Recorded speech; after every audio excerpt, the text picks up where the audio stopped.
All right, I've got John Dodson here with me today. Come all the way up here from lower part of North Carolina, well, upper part, however you want to look at it. Lower than here. That's right. He's a retired ATF agent. I worked with him a little bit in Roanoke, in the Roanoke office, and he went on to do bigger things in Phoenix that he'll talk about. What I'd like to give him a chance to do is just kind of talk about your early childhood and how you ended up getting into the service. Sure. I grew up in Orange County, Virginia. Okay. Just about halfway between, say, Charlottesville and Fredericksburg. And small town. I think county had 3 stoplights. My entire high school was like 400 students. Okay. I graduated in 1989, and it became accredited in, I think, 1996. So they got the low hanging fruit out of the way. Some will argue that I may or may not have a GED, much less a diploma. Okay. But so after high school, I did a brief stint in the Army and came back and went active Guard Reserve, AGR, on a joint marijuana eradication program for a summer. Okay. And kind of caught the law enforcement bug and decided to pursue a career in law enforcement after that. So when you got done, what was the first? So what did you do in the military? Well, I was back then the MOS was a 96 Bravo, so I was a military intelligence analyst. And so like you just took the information that was gathered and went from there. What was back in those days? What was most of the intel that y'all were getting? Was it? Well, the training hadn't quite caught up with current events at the time. Because like I said, I graduated high school in 89, left straight for the Army. Okay. Well, after a brief stint at summer school. And then at the time, the training was geared toward, I was trained to be a Soviet military intelligence analyst, but the Soviet Union was collapsing. The Berlin Wall was coming down.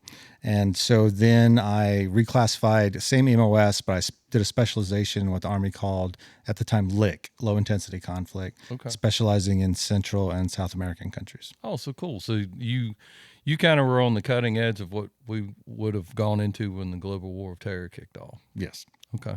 All right. So you finished your stint in the military and you came back to Orange County, I'm assuming? Correct. Okay. And what'd you do then? Well, I started out, I had to dispatch for a couple of months until a position at the sheriff's office. I got a job at the sheriff's office.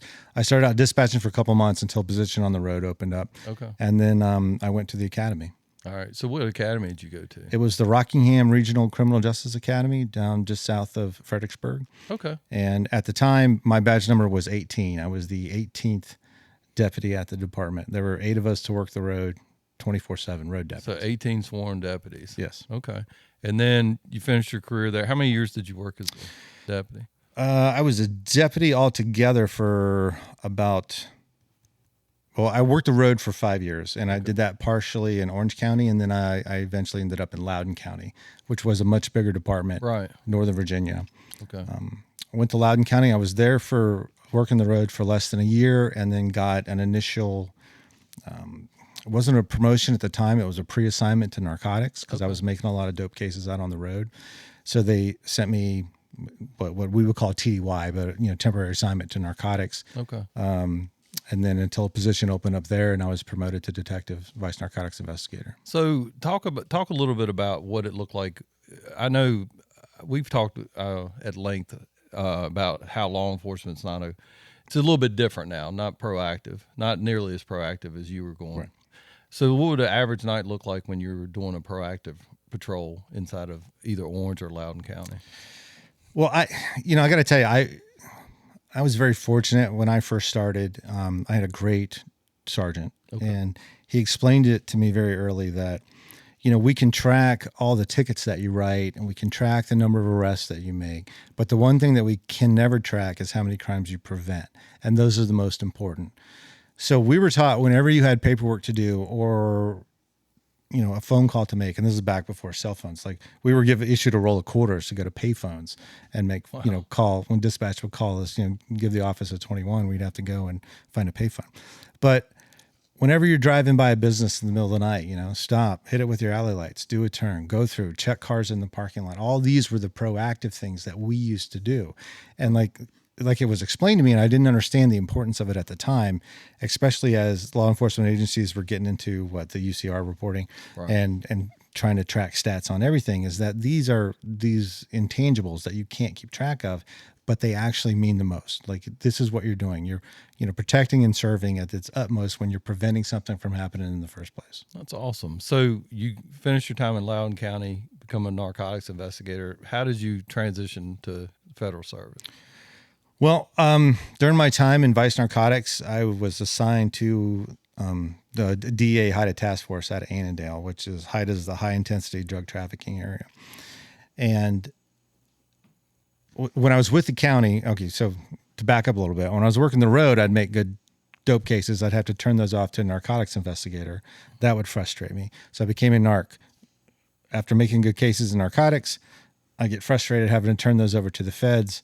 So you can't beat them, join them. I got assigned to a DEA task force. Cool. And so that was great. We weren't no longer confined by the county line, so to speak. Although work in Vice Narcotics, we did a lot of poaching where we would lure people over from Fairfax, right there at Drainesville Road, and get them into our county and do what we needed to do. Right. But that kind of gave me the glimpse of not having those boundaries. Exactly. That's what I'm looking for. And actually the rules were different somewhat, but there was so much more availability to you to be able to, because I was very fortunate to have good teachers. When I went into Vice Narcotics, I was taught from day one that, for every gram of cocaine that we get, there is no domestic crop of cocaine. Try to take it back to the source. So we tried to take every case we could, climb that ladder to get to the ultimate source of supply. Right.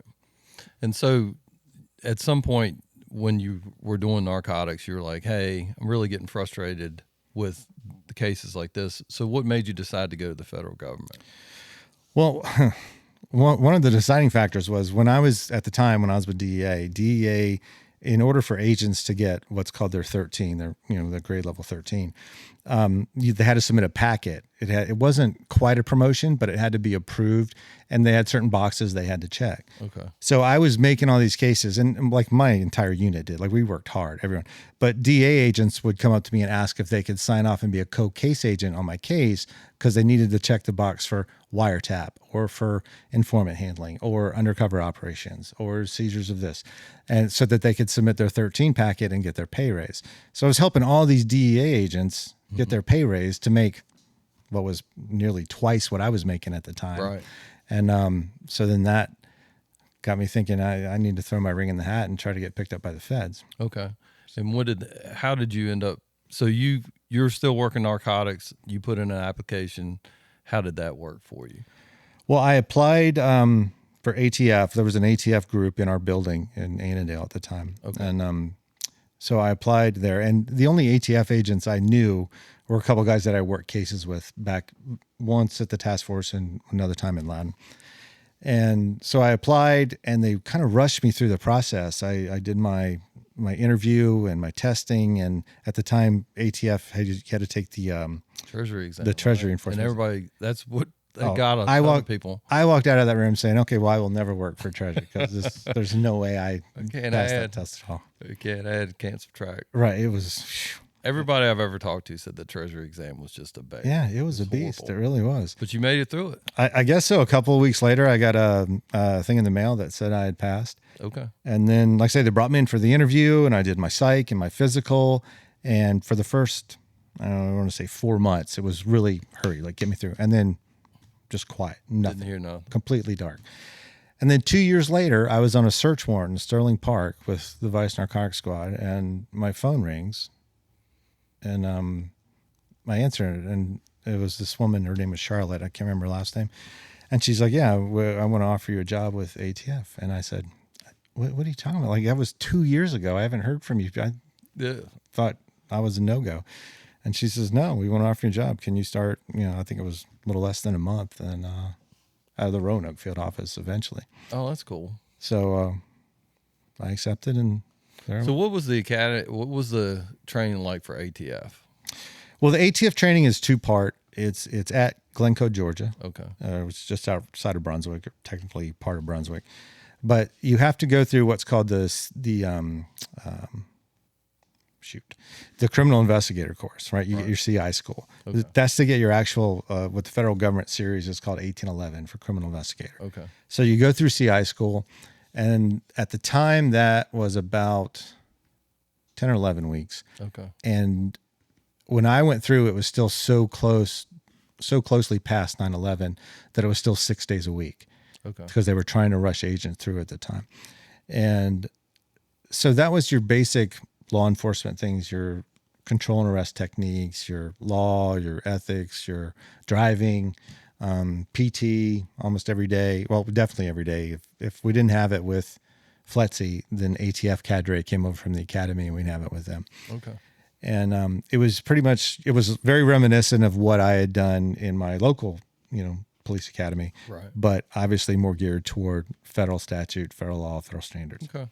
So after you complete that, there's a brief break, and then you start the ATF Academy, which is on center at FLETC in Brunswick.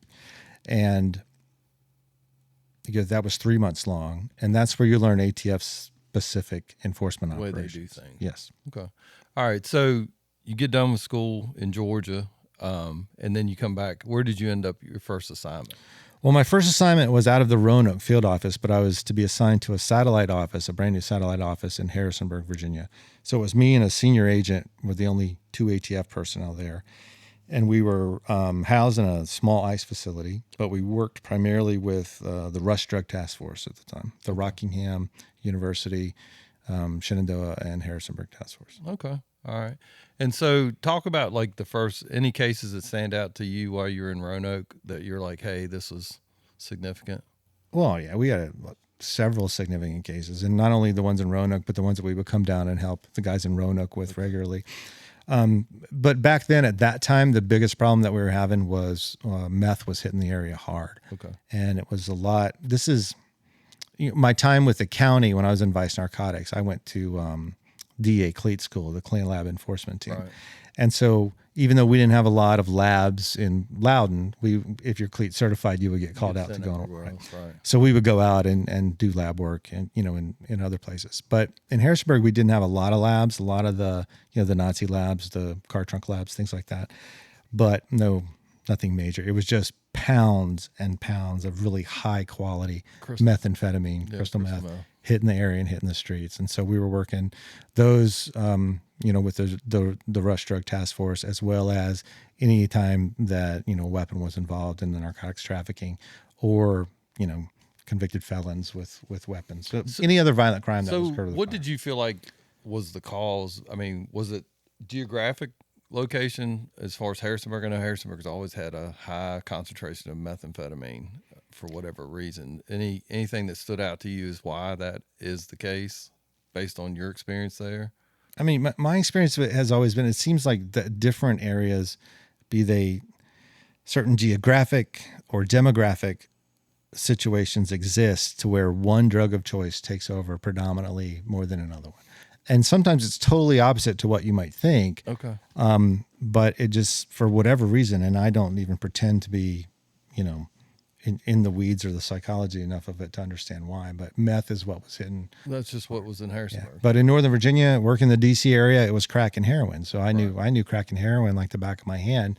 And then I had to learn meth. Mm-hmm. And it's a different ball game. Yeah, totally. Yeah. All right. So talk a little bit about, so you work in Roanoke. At some point you end up, where'd you go after Roanoke? I was assigned to start one of the new Southwest border firearms trafficking strike groups in Phoenix, Arizona. All right. So what time frame is this? This was, my report date was November 2009. So 2009. Who was like, what administration was that? This was the Obama administration. Okay. Yeah. And I guess I'm trying to figure out, I should have done a better job figuring out what the dates were, but I guess he became president in 2008, correct? Well, he won the election in 2008 and then would have, I believe, started, January 15th or 20th so of 2009. So the border initiative at that point was kind of his thing. Yeah, because what had happened was the U.S. had declared that the instability along the Southwest U.S. border and all the crime that was occurring was a threat to national security. Okay. Didn't specifically name the cartels as entities at the time, just that the disorder and the instability was a threat to our security.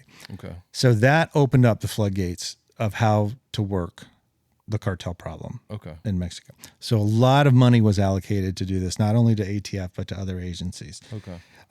What ATF did with their part of the kitty was to start these. Not start. I don't really know where the genesis of it was, but these were prosecutorial-led strike force groups, rather than the old task force concept where officers from different agencies work together and it's commanded by one agency that's primarily, providing the funds or the office, whatever, but officers work together. This was prosecutorial led. So it was run out of the U.S. Attorney's Office. Okay. Although we weren't housed there, we didn't work there. They were knee deep in all of our cases from Jump Street, from the very beginning. So if I'm understanding it right, federal government determines there's a problem. Correct. They allocate resources for that problem, and in this case, they allocated the resources at some point through the U.S. Attorney's Office, and y'all were part of that process. Right, but the funds, the resources didn't go through the U.S. Attorney's Office. What happens is they were going to be in charge, essentially. They're the ones with the hand on the pulse for what the problem is. Exactly. So as cops, we know how to enforce the law. Like a task force mission is to enforce the law. Right. And we've always said, hey, what happens in court stays in court. Right. Or is not my job. Not like I'll do my job. My stuff, job is my shit will be tight when it gets there. Win or lose. Tell me where we're going. Exactly. Okay. Because this was different. Information right. The money's still coming through regular DOJ channels, but the U.S. Attorney's Office is essentially calling the shots on how to work the investigations. Maybe not calling the shots, but has a much more greater input in how to do it. Basically, it's top down instead of you coming in with a case and saying, hey, this is the case I have, this is a target I have. Correct. And then reviewing the case and saying, okay, let's move forward this way. This is what DC wants us to pursue. Okay. And because we were a gun trafficking strike force, obviously our primary concern was gun trafficking. So talk about gun trafficking. Obviously, I feel like they called it right when they said we had the unrest and the instability at the Mexican border, southwest border, is a big problem. It's still a big problem. Correct. It continues to be a problem. They obviously identified that was a problem. Talk a little bit about the gun problem. Well, in part of that declaration, they declared that a huge part of that instability and that crime wave occurring in the southwest border was due to the trafficking of U.S. source firearms to the Mexican drug cartels that were then using those firearms to perpetrate that violence. Specifically, the claim was from the U.S. civilian firearms market that people were going into gun shops all along the southwest border and in the interior of the country, purchasing large amounts of firearms, ultimately or subsequently having them trafficked into Mexico and provided to the cartel, and then they were being used in crimes. Okay. So based on your experience with what you've seen and dealt with as far as trafficking and things like that, obviously they say there's a problem. Instability, that's definitely a problem. Their next step is the fact that they're trafficking guns from the U.S. there, from the civilian market. Could explain the civilian market, what that exactly means. I understand we had the conversation at lunch and it gave me a different view of it. What is U.S. civilian? Well, talk about the civilian market. Okay. So the civilian firearms market is when you go to your local gun shop or Bass Pro Shop or Cabela, wherever, what you can buy there. Okay. All right. You can't buy military grade machine guns. All right. You can't buy things like that. You can't buy, SBR, short barrel rifles, or even silencer, suppressors. There is no silencer, but you can't buy those unless they're, a special class dealer, that can deal in NFA weapons. So you're not talking military grade. You're talking civilian grade firearms that you can purchase from the civilian firearms US market. Civilian that is Any U.S. civilian that's not otherwise prohibited can purchase and possess and use. So the whole point of the strike force was to combat this illegal trafficking of these civilian purchased firearms from gun shops in Arizona, specifically, my group was, to, entities in Mexico. We're preventing them from going south. So what were the numbers that they used to back up the fact of the civilian market is flooding Mexico with guns? All right. So you're going to open a whole can of worms here. So while you're here. Right. All right. So in 2009, when this is declared to be the problem, right? And this is what we need to do to fix it. ATF needs a bunch of money. We'll start these strike forces. We're going to get people on the border and we're going to stop this flow of firearms south. So also in 2009, ATF initially also began to, with some of the same money, open up offices in Mexico or expand our offices in Mexico.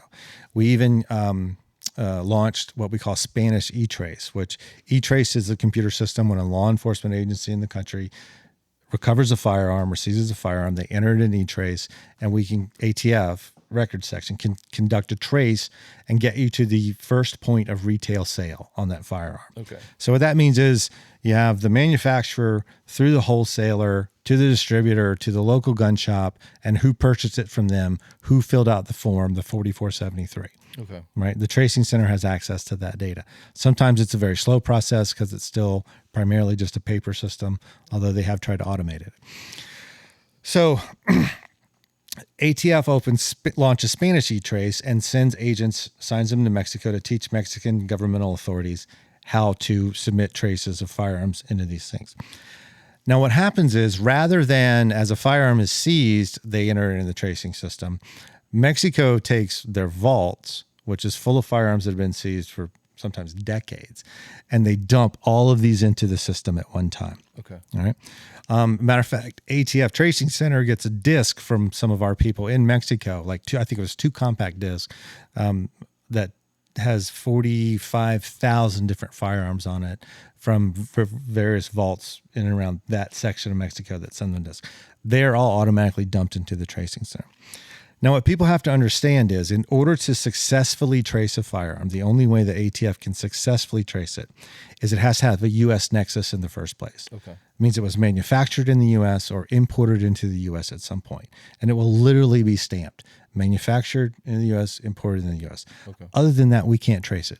I can't trace a gun that was made in Pakistan or Brazil or Romania or former Soviet bloc and went straight from there to somewhere in South America or to Africa or whatever. There's no way for ATF to trace it. Okay. So we can only trace U.S. source firearms. So shortly after this operation begins, the threat on the U.S. border has already been declared a national security issue. ATF comes out with, I think originally they said 70% of all the crime guns traced in Mexico, 70% of all the crime guns successfully traced in Mexico are U.S. source firearms. Isn't it? It's all verbiage. Now, technically, successfully traced, that should be 100% because those are the ones, only the ones we can successfully trace are U.S. source. So what's happening still is the Mexicans that are getting the training on E-Trace, Spanish E-Trace, they're still taking every gun, whether it's stamped, made in the U.S., imported in the U.S. or not, they're still dumping it into E-Trace. So ATF ups their training protocols for the Mexican officials to say, no, unless it's stamped U.S., don't put it in there because it's garbaging the system and it's also bringing that number down, right? That stat number. Right.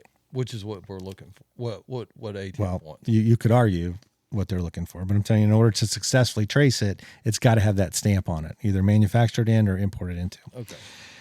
So as this training starts to go through Mexico, those numbers start to rise up of the amount of trace. So they can say 85% of the firearms successfully traced out of Mexico, crime guns successfully traced, come back to U.S. sources.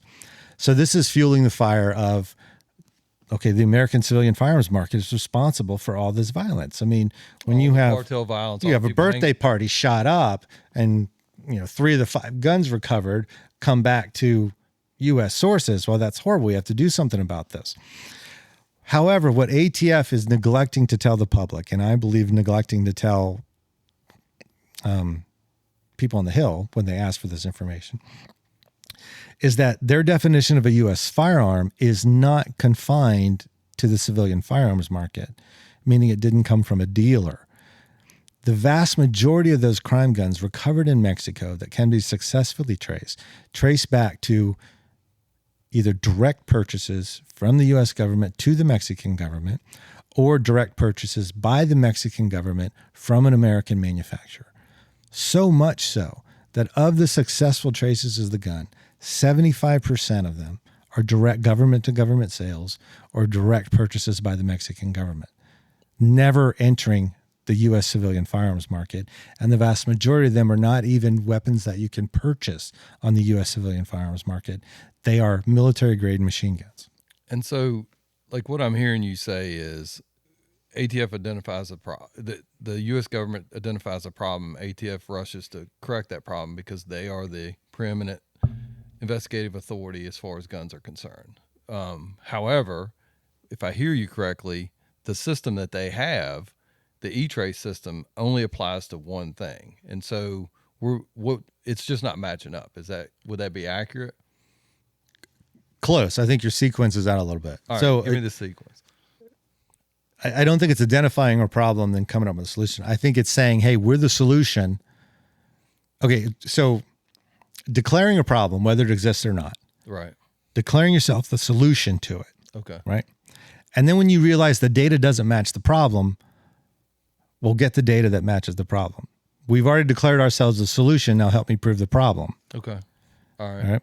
And so this is where that big, government machine kicks in. When I'm the only one that controls the data, I can use it to say whatever I want to make it say. So economy, right? Whatever else. Exactly. You just manipulate the numbers. Right. This is the same thing that the government does with, the job statistics and the inflationary rate and everything else. It's all to achieve an end. I mean, I know I can tell you I can't tell you specifically about stuff like that. I have opinions on a lot of things, but you know for a fact. I know we do it with tracing data, all right? And having known that and see how it's used and see how it works, you can see how it's exploited in other aspects as well. Okay.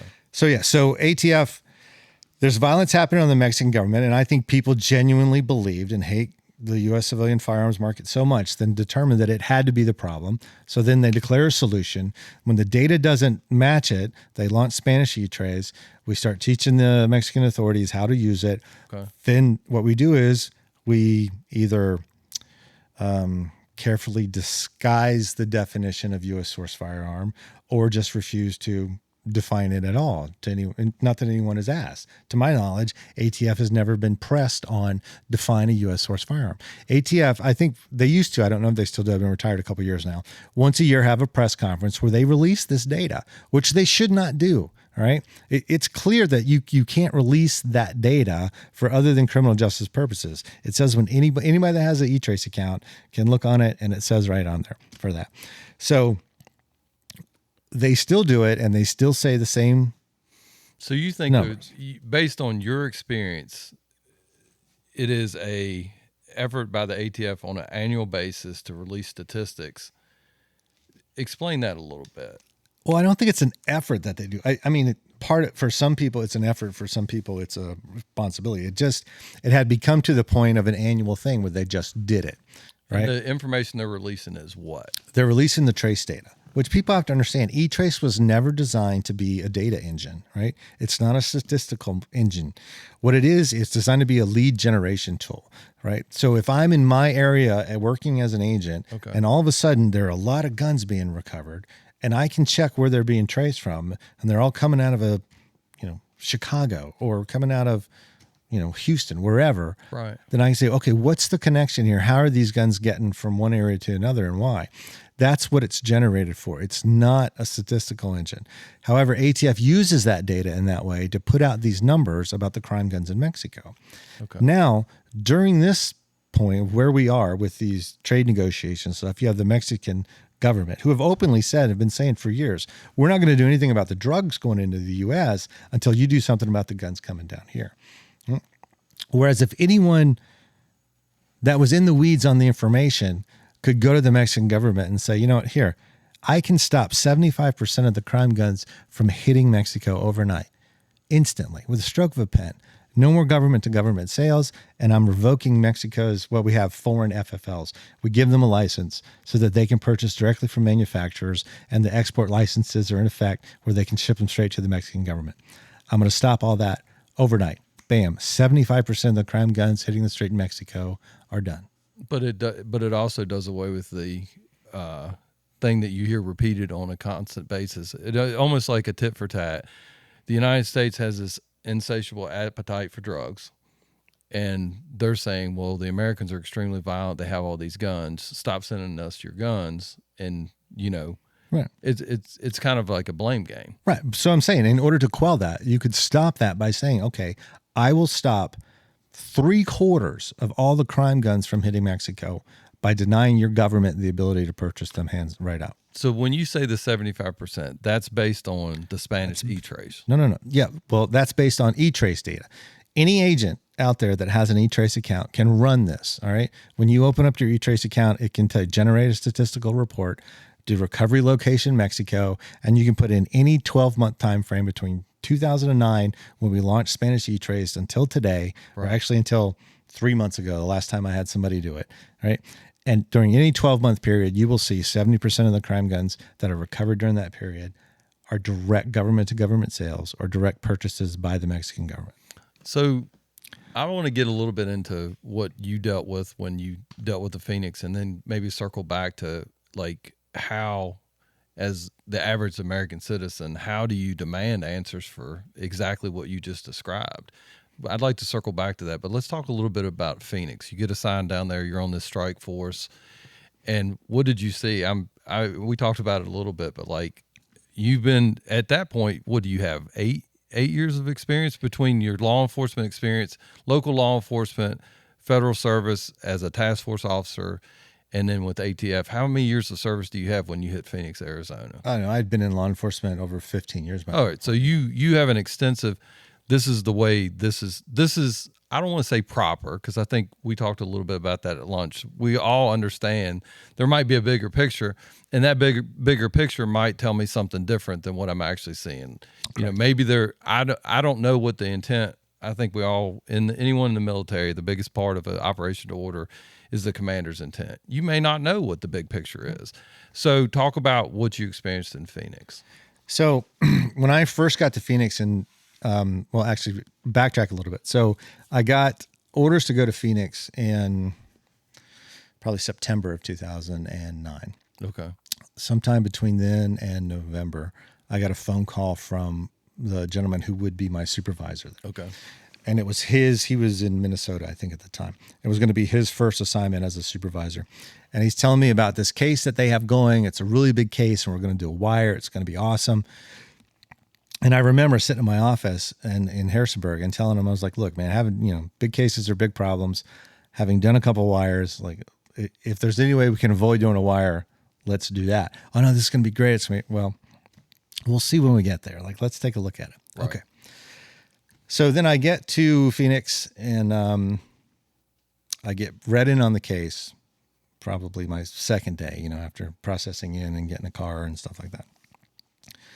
And I get read in, and at the time it was 247 or 249 firearms that had been trafficked by this group that they had identified. These weapons were purchased out of 3 or 4 different gun shops in the Phoenix area. Okay. And had been recovered already, these 240, at crimes in Mexico. Within a very short period of time. I'm talking what we call it a time to crime. From the time a firearm is purchased until the time it's recovered is a time to crime. Okay. We're talking days. All right. So there's a pipeline. There's a definite pipeline headed down there. Okay. So I'm getting read in. We have the suspects identified. The FFLs have been approached. We have the 4473s in hand. We have everybody's vehicle, everybody's address. We know everything that's going on. Even some agents have been there at the time that these firearms were purchased. So I'm thinking, oh, well, great. Well, this case is over. Like we're doing warrants tomorrow. We're connecting the dots, and we're going to start kicking doors. Yeah. I mean, we're probably going to kick them sooner rather than later, because this is going, fast and furiously, So here we go. Game on. So then I'm told, no, absolutely not. We've identified these people, but we're not ready. We've identified people. We're going to do a wire. So I'm like, well, why are we going to do a wire? Well, we want to find out this organization. We're going to take a cartel down. And so I'm trying to figure out how we're going to take a cartel down. And I'm asking the questions, and I'm not getting any answers other than this is how we do things here. You're from Virginia. You don't understand these vast international conspiracy investigations. And so then it's very defeating, and I'm the new guy in the building, Right. There's, I think 4 of us had come in on the same day from offices all over the country assigned to this strike force. And so we're all scratching our heads, but everybody in Phoenix thinks that this is the bee's knees, that this is a great case. Right. And so we're struggling with it. And then the next day, probably, I think. We're in the office and we get a call to head up to one of the local gun shops that one of our targets is in there buying guns. So we go up there, sit in the parking lot. And this is one of the ones that had those 240 some guns. Yes. Yeah. Okay. One of the ones already identified, already had, X number of purchases that he had purchased that had already been recovered. And I see him literally come out of the gun shop with a hand truck and stacks of AK variant rifles on it. The civilian version of AK-47. So an assault rifle. Well, I mean, it depends on who you talk to. Exactly. I mean, when we have a violent event, the first thing they say is it's an assault rifle. Right. So for lack of a better, just call them AK-47. Yes. Even though they're just civilian AK variants. But he's got a hand truck full of them. I mean, full. And we watch him load 40 of them into the trunk of his car and on the back seat. And then he gets in the car and starts to drive away, and we're told to follow him. And you're like, I'm like, my first day here. All right. We're not doing the warrant yet, but we're going to do this. So this is going to kill the wire. Like, I've seen this now. You're like, I know. I wasn't sure if they'd actually watched this before, but now that I've seen this. I know what's going to happen. I've got muscle memory. Exactly. All right. So I'm throwing my gear on as I'm surveilling this guy, and we're driving down the road. We get south of Tucson a little bit, and we reach him. We watch him meet somebody at an old. It's like a quick mart, stop and rob is what we call it. So stop and rob. Yeah. So he meets a guy on the side of the parking lot, and they start pulling stuff out of one, putting it into the other vehicle.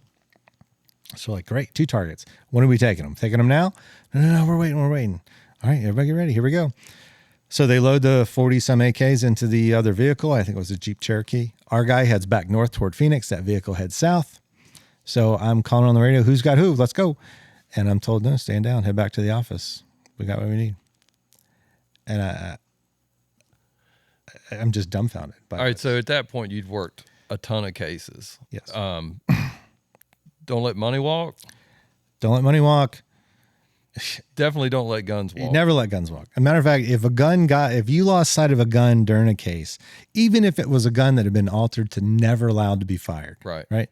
Nobody went home until it was found. Right. Nobody went home. And this is 15 years worth of experience. Yeah. And you're sitting there going, what just happened? Well, I don't understand what happened. All so right. I'm, like I say, the whole ride back to the office, I'm trying to reconcile what just happened in my head. You're like, maybe I didn't see this right. Right. Or I'm thinking there's something that I don't know. Like I'm missing something. There's a bit of this information that wasn't provided to me at the reading. So I go in and go straight to the boss's office and say, hey, look, I did Army intel. I understand if there's stuff going on. I just need to know because what I just witnessed, I've never seen before in my entire career, especially with ATF. And I need to know what's going on. Oh, this is a big case. We're going to take down a cartel. By giving them guns. Right. And so we later described that by keep saying that, taking down a cartel. We later described that as there was an old episode of South Park where they talk about the underwear gnomes. Yeah. Right? Everybody's underwear is missing. Right. And they have this PowerPoint. It's like step 1, steal underwear. Step 2 is a big question mark. And then it says equals big profit. Right. So they got the first part and the last part figured out, but not the middle part. So that's what this felt like. All right, we're going to, to combat illegal firearms trafficking to Mexico, we're going to allow firearms to be illegally trafficked to Mexico.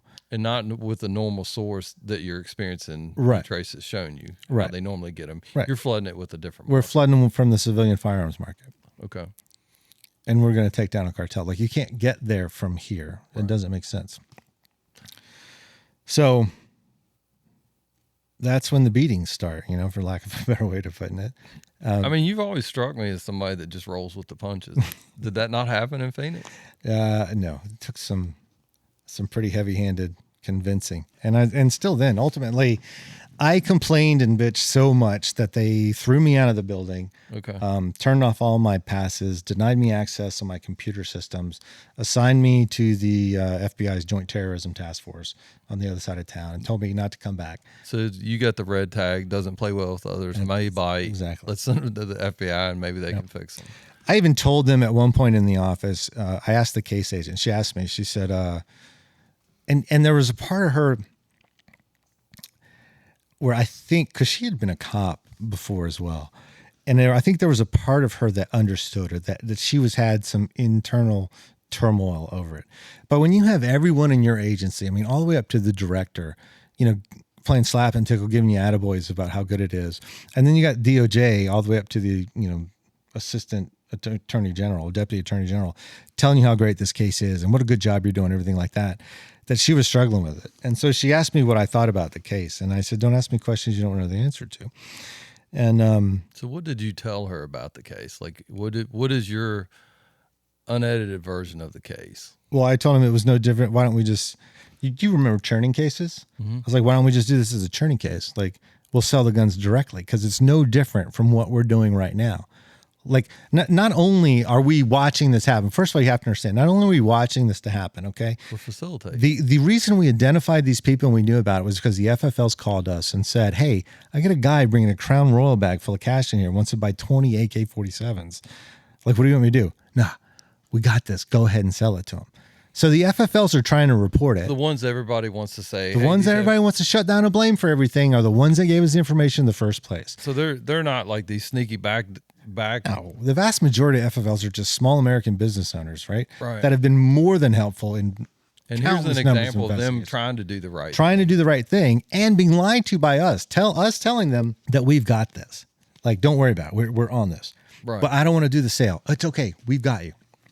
But and telling them, essentially reassuring them that we're not going to let these guns be used. Like they think, but ATF saying we've got this, that it's okay. This is not. So they're even more than you as an agent in the field are thinking. We know how ATF regulates what we do. Everything that we do is regulated, checked, rechecked. There's no wiggle room for us as an FFL. Right. There's no way this regulatory agency is going to do what we reported is going to happen and not take care of. Right. It's something that if they had done on their own, not only do they face criminal prosecution, but immediate revocation of their license. I mean, I hate to bring in like this story, but like I was listening to the other day, ATF indicted the Larry Vickers. The TAC guy, right? And obviously he's done some things, but I think it's ironic in some way. Like you have this regulatory agency that is just blowing up regulations left and right to prove a point. I mean, and so what is the point in your based on your experience with it? Well, I got to tell you, having not done the regulatory side of the house, I can't speak for them. Okay.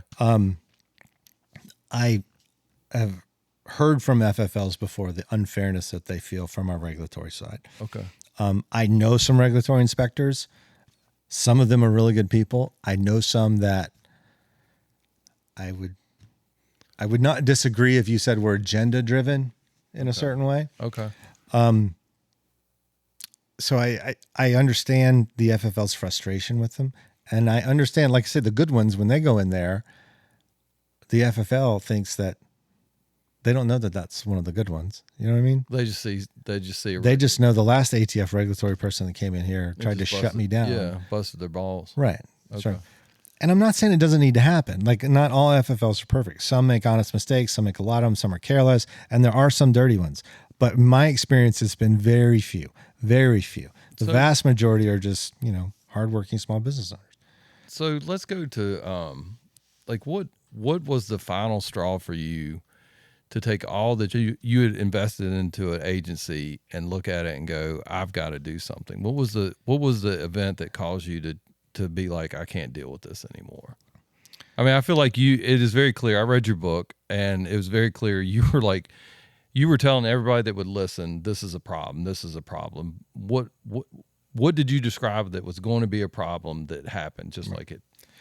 So I had told them in the middle of a heated argument in the office one day with the boss, and I think the ASAC was there and the case agent and everyone else in the group, that, were they ready to watch that widow of a Border Patrol agent or a Cochise County deputy accept that folded flag?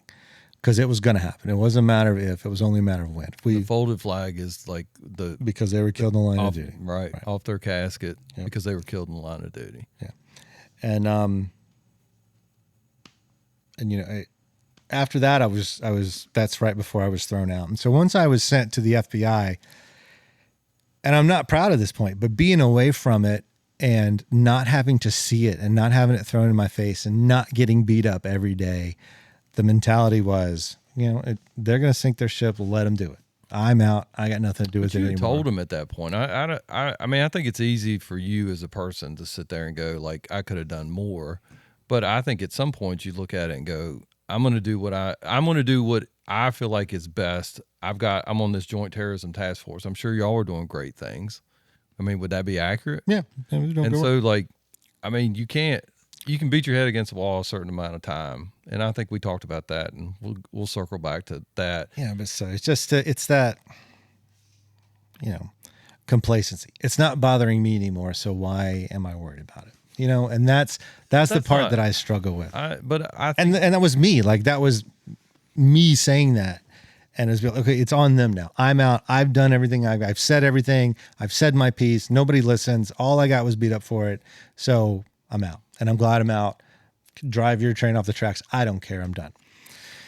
And then December came, and my wife and I were having coffee in the morning, like we always do. And there was a news report about a Border Patrol agent that was killed in Pet Canyon, which is down near Rio Rico, south of Tucson. And we both instantly looked at each other and we thought, it happened. This one. And just a few minutes later, my phone rang, and it was a friend of mine that was back at division office, ATF division office. And he told me if I heard about the Border Patrol agent. His name was Brian Terry. And I said, yeah, I just seen it on the news. And he said, well, at least one of the guns recovered comes back to Fast and Furious. Your strike force case. Right. And my heart sank, man, just sank. And it was like, it wasn't even a surprise because I knew it was going to happen. Mm. It was just one of those things you really hope doesn't. As much as you wanted to be wrong. Not right, yeah. Please prove me wrong on that one any day. And so I was sick and I didn't know what to do. And I went to my office. At the task force. At the JTTF, right. And my office was in a skiff, so there was no television. And I mean, there are parts of the skiff that I tell them, but we didn't have anyone in ours. And I was just sitting there just pounding my head or with my head in my hands and wondering what to do. And then I got a phone call from another friend and at the division office. And they had said that, and this might have even been the next day, that rumor was there were some congressional oversight people that were looking into it. Like things had started to get out. The ball had started rolling to correct the problem. And I told them, I said, well, if you have anything to do with, like if you're talking to anybody or you know anyone that is, you make sure to tell them to talk to me. If somebody in DC calls down here and talks to the SAC, they're going to get lied to. All right. Or even the group supervisor or the ASAC. You tell them if somebody really wants to know what happened to call me and I'll tell them. And a few days go by and I get a phone call on my work phone. And it's a gentleman that identifies himself as a congressional investigator with Senator Grassley's office.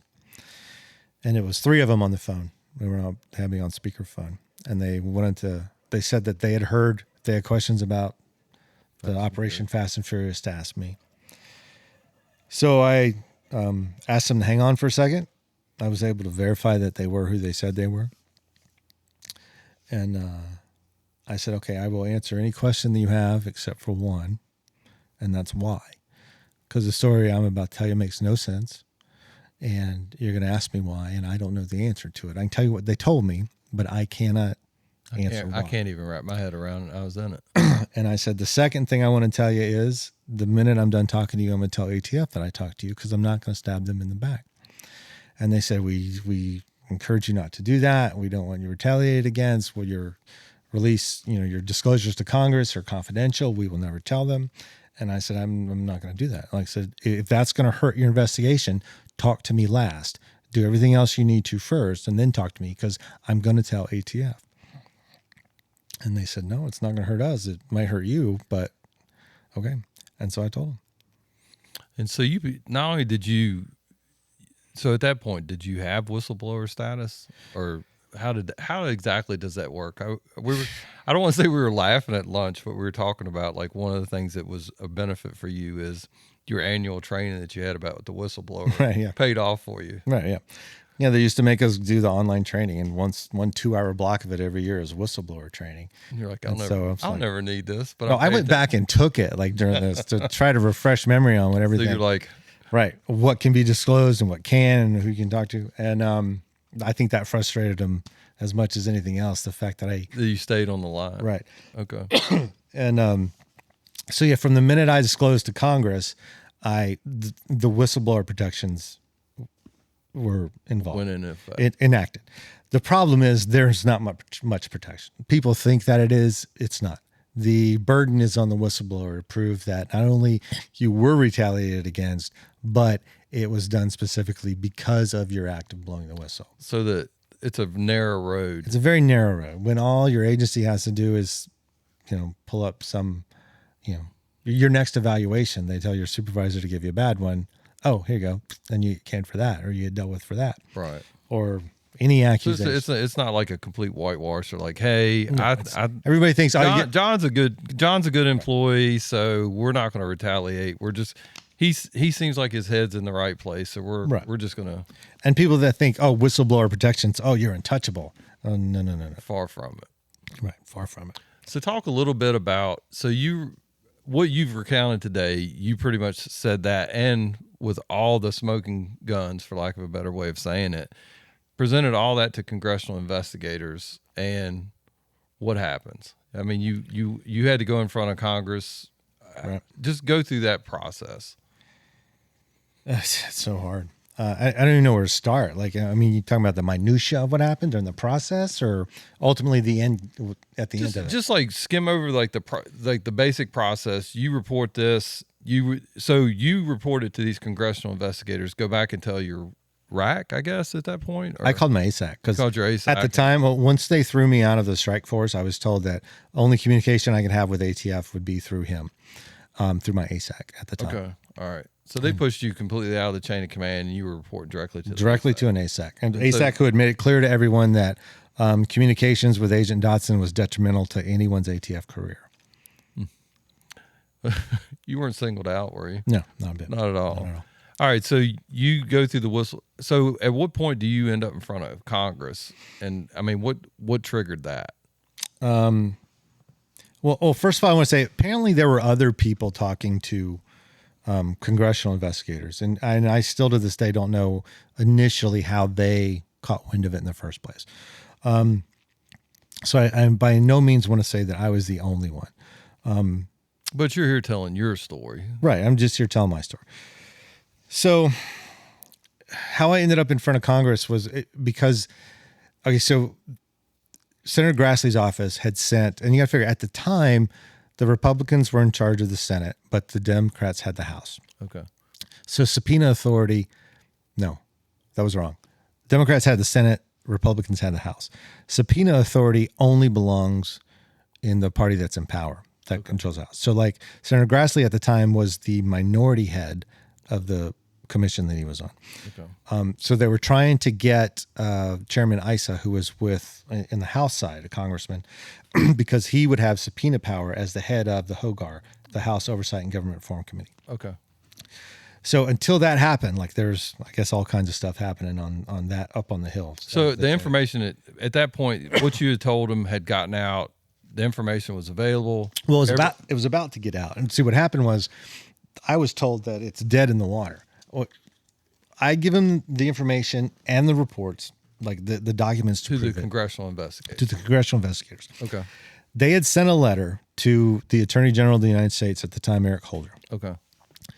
And Eric Holder had replied categorically, DOJ categorically denies the allegations. So you have the Attorney General for the United States going on there and saying you didn't tell the truth. Right. I read the letter as John Dodson is a liar. Okay. And needless to say, that pisses me off. Yeah.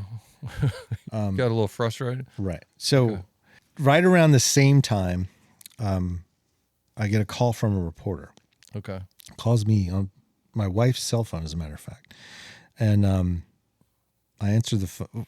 My wife says, yeah, he's right here, and hands me the phone. And I said, who is this? Cheryl Atkinson with CBS News. She asked me, who am I talking to? And I said, well, you called me. And she said, well, I know you're one of two people. You're either John Dodson or somebody Another person. Okay. And I said, I'm John Dodson. And she said, I'm doing a story. I've talked to Brian Terry's family, the Border Patrol agent, and I'm trying to get them the information because they've heard about the congressional investigation, and DOJ has told them that it's absolutely not true. The attorney, the U.S. attorney for the District of Arizona had flown up to Michigan, sat down with them and told them specifically it wasn't true. Told them that. Right. And she said, I'm trying to do a story. I'm trying to do them right. And I want to know if I could interview you. And I was like, no, I have nothing to say to you. And she said, well, disguise your voice and we'll hide your face. And I said, no, ma'am. I said, but I promise you, if I ever do have anything that I want to say to the American people, I'm going to say it. Like, I'm not doing that. And she said, well, I'm doing the story. It airs on, I think, a Thursday. And, which is like the next night or something. Okay.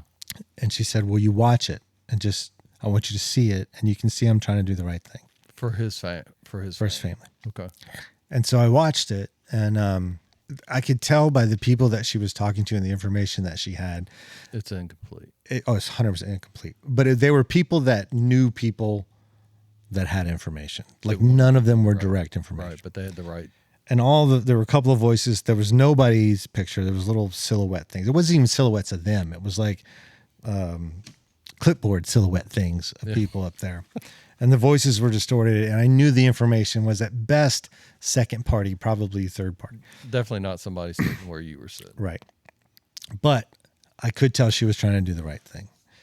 And I remember watching it and thinking about Brian's family watching it. And this was their hope. Like, this was their hope to try to find out some answers about their brother, their son, And I was like, this is the best that they have. You have an entire building full of federal agents, and nobody will step up and say the right thing. Nobody will just fucking say it.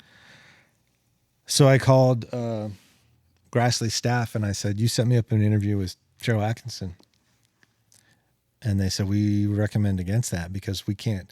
Disclosing to Congress is covered under whistleblower protection. Once you hit the press, we can't do anything to help you. And I was like, well, you can't do anything anyway. You said it's dead in the water because the attorney general has stated that I'm full of shit. So I said, either you set it up or I will. So I met her at a hotel near Phoenix Airport 2 days later. And I sat down and did an interview with her. So you gave her everything. Yeah. I mean, everything that you could give right, her. Yeah. And so for you, I think we talked a little bit about this. It's just, I think we go into this occupation and we think we're here to do a higher good. And then there's a defining moment. What did you call it at lunch? A red pill moment? A red pill moment that you realize, like, everything I think I've seen up until this point is this. Right. Maybe it's not. And I don't know. I mean, I'm always amazed at just people, like a single person like you. I know who you are. I know what you stand for. But like, it takes a huge person to stand up to the entire federal government, and to have somebody that is what, 2 or 3 from the very top of the most powerful country in the United States calling you a liar. Had to be a lonely feeling, didn't it? Oh, it was lonely, but it's not. I am two things. I'm nobody's hero and I'm nobody's victim. All right. No, I'm not saying you're a victim. I'm just saying, like, I think that's a heavy burden to bear. Oh, it's a burden. I mean, the Attorney General himself went out of his way to get a direct message to me that he did not want me in the Department of Justice. Right. And so talk briefly. I think there are a lot of people out there that could be in a very similar situation than you, that are either involved in the government or something else, that they're like, man, I don't want to be the only one standing. Am I really going to make a difference? Right. Talk about, like, after you do the whistleblowing and everything else, you said something at lunch about how it changed your daily routine. Talk about that a little bit as far as being expendable at this point. Oh, yeah. I mean, it's like I said, when you're looking around, once the Attorney General of the U.S. calls you a liar, and then you realize, and there's a lot of other things that led up to this too. There was an article in the Washington Post that was throwing and this is before I blew the whistle. When Agent Terry got killed, ATF still used that to say U.S. is source why- firearms were the problem. Right. And they were throwing these gun dealers under the bus openly, leaking E-Trace data to the Washington Post to paint the gun dealers that had been working with us under this investigation as the bad guys. Right. So, and then the Attorney General categorically denies everything. I look around and like these are deep, dark, murky waters, and I'm the most expendable dude there with 0 life raft, you know? If somebody's going to go, it's going to be me. I was told quite clearly by congressional staffers that the first play in the playbook for them is shoot the messenger. Like you kill the messenger, kill the message. So they were going to come after me with everything they had. So you go down this road, and I mean, they did that. They put a tracker on my car. They had a surveillance team on me. They were tapping my phones. They were in my wife's on her phone, in her computer. Everything I did was they were just looking for a reason. And you know, every ATF agent knows how to build a bomb. So I would wait for my wife to go to work and my kids to go to school before I'd start my car in the mornings. I had to give her a list of names and numbers about where to start if I don't come home today. I had to have my own range day to qualify because You didn't want to be out. I didn't want to be killed in a training accident. And actually that didn't come from me. That came from DC arguing that. And, you know, people around my house, you know, that movie, what is that Russell Crowe movie, The Informant or whatever? Mm-hmm. Everybody said, somebody told us to watch that, you know, to get an idea of like what might be in store for us. That motherfucker had it easy. No, he was. After watching that. Yeah. Like we watched that going, that was a weekend for us. Yeah. It was just amazing. But anyway, if you're in that point, what like I say, and the reason that I wrote the book, one of the reasons was my wife and I had always said, if what we've been through can ever help anyone else, then we have to do it. You have to put it out there. And I would just tell people, yeah, you're going to feel alone. Like I stood up when I told ATF that I had just spoke to congressional investigators and I went on the news and put my face out there. I thought it was my Spartacus moment, you know, where everybody else was going to stand up and say, yep, he's right. He's right. Hell Instead, the guys that I had been through doors with, that I've been working with, right, that I thought had my back and I knew I had theirs, all I got was crickets. The only people that I could talk to were 3 guys on a phone from DC that I've never met, never seen, had no idea what they looked like, but they were there for me. The only other people I could trust were the people that as cops we said we could never trust, and that was 2 reporters, Cheryl Atkinson and William Longinus with Fox News. Cheryl was CBS at the time. And don't get me wrong, there's a lot of shithead reporters out there that DOJ hired to do hit pieces on me. I'm not saying all reporters, but during that time, she stood up. Yeah. It's like you stood up. So, I mean, seriously, like I could keep you in that seat all day. But like from my standpoint, like what would you, like after the experience that you had, what would you tell people in the environment? We talked a little bit about COVID today and everything else.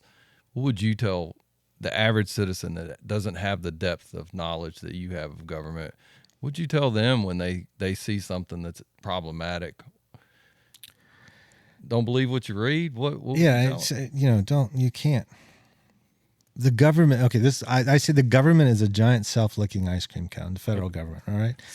I like Yeah, that. it's there. T-shirt. It exists solely to enjoy itself. Yet we all have to pay for it. Like that's what it's there for.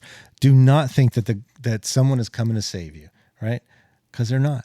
It's going to save itself. It is that big. You're not even a cog in the wheel to it. All right? And people don't care until something happens that affects them. And I was one of those, right? I had heard, you hear about all these conspiracy theories and government and things like that. And I never thought about it. I knew we couldn't organize a bake sale, much less pull together something like that. Right. Then I find out, then you find yourself in it and you realize, it is possible. Shit, if we're capable of this, what are we capable of? It's one thing to know what your government can do, right? It's another thing when you learn what they're willing to do, and it's terrifying. Yeah. Well, like I said, I know we mentioned at lunch today, as far as, Brian Terry's family, I do think that you've done them right. I know you feel a certain way about what happened when you went to the task force, the terrorism task force. But like I said, man, like you were the one that stood up. Like you're the one that took that step, and without your step, it wouldn't have gotten to where it's gotten to. So don't beat yourself up, man. Like you did the right thing. You did a great job. I think you had like a big person in the corner over there helping you. Oh yeah. Yeah, I And, wouldn't be here today without her, trust me. yeah, I think we're all better because of the people that we're affiliated with, and in this case, married to. So thanks, brother. Oh, Appreciate it. appreciate you guys.